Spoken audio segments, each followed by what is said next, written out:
Morning, sixth graders. It is May 5th, Cinco de Mayo.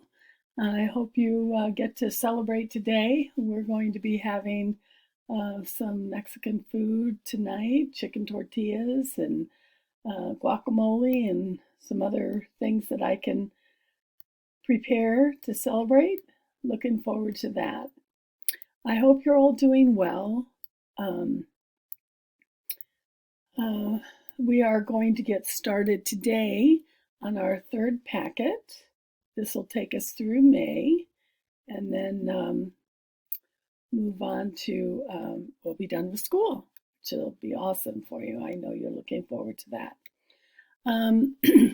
I hope everybody's doing well and hanging in there and finding time to spend time with your family and helping mom and dad around the house and getting outside to play since we've had some gorgeous weather lately.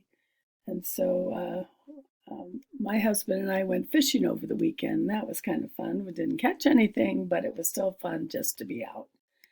All right, so we're going to look at reading. And we're going to first go to the page 11. And what we're going to be learning about this week are analyzing story elements. Okay, so when they talk about story elements, and I know Miss Allen's already gone through this, so I'm just going to quickly go through this part. They talk about the character and the setting and the plot and the theme or central idea, all things that you've talked about in language arts class, okay? So the turning point or the most exciting part is called the climax, and it usually happens near the end of a story. It's usually exciting or suspenseful, or there's been a change for the main character, okay?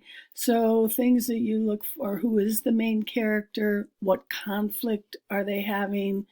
What problems? And then when does that conflict get resolved?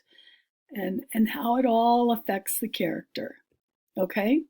So when we're going to look at the story structure chart down here in just a minute, but this is just another way of showing the changes in the main character, what they were like at the beginning of the book and what they were like at the end, okay?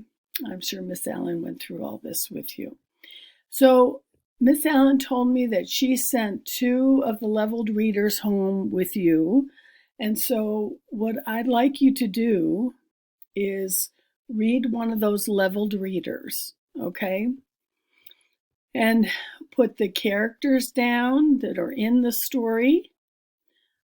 Write down the setting. Tell about the problem and what happened during the story. That's the plot.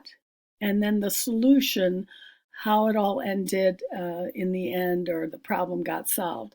I don't know which book she gave you, so I can't reference that.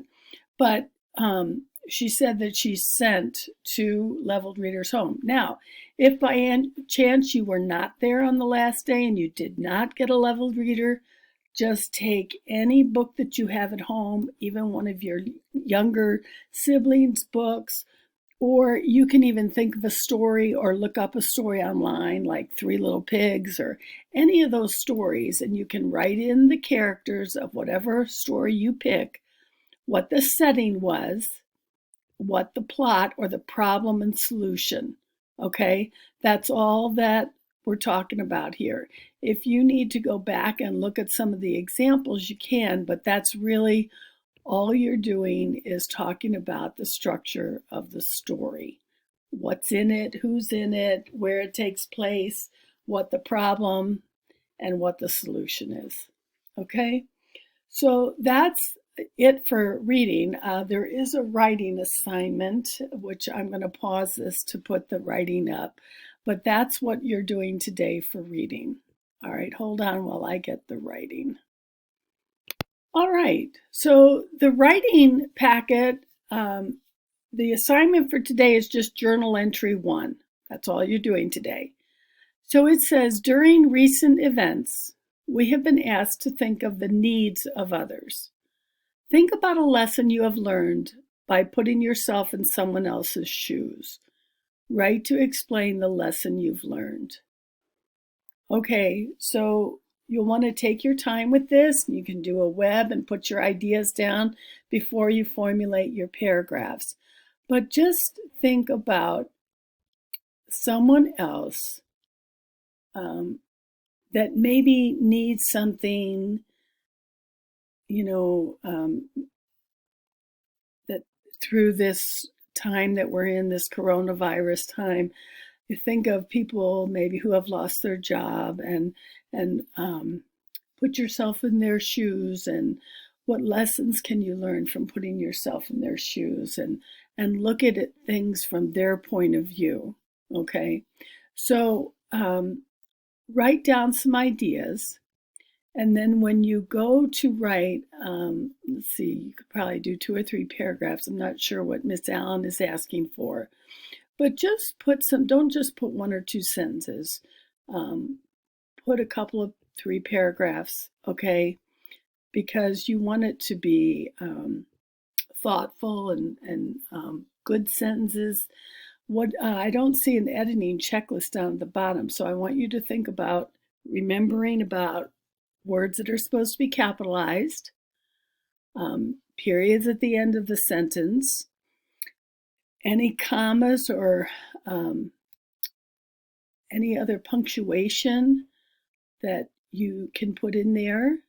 Make sure you use your neatest handwriting so that we can read your writing.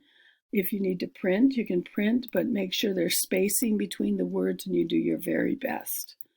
All right? All right, guys, that is your lesson for today. I will see you tomorrow.